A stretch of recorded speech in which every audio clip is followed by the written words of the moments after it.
તારીખ 27 જુલાઈ. તમે પાણી જોઈ શકો છો, ઉપર તળાવ ભરેલા હોય છે. વાયરિંગમાં શોર્ટ સર્કિટ પણ થાય છે. ના લઈ લો શું, હવે છેલ્લા 10 વર્ષથી સહન કરું છું ને, હવે લઈને શું કરીશ, જોઈ લો.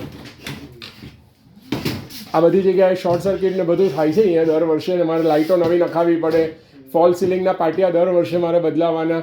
અને આ સીલિંગ તો ઉપર તમે જોઈ શકો છો કે સીલિંગમાં હજારો ક્રેક હોય છે, એકવે નહીં. ઉપર જુઓ, આવીને જુઓ,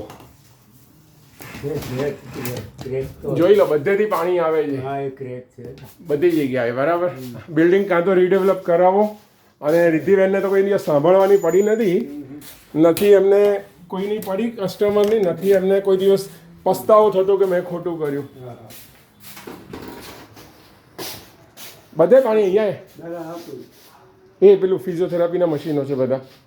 એક્સરસાઇઝ કરો.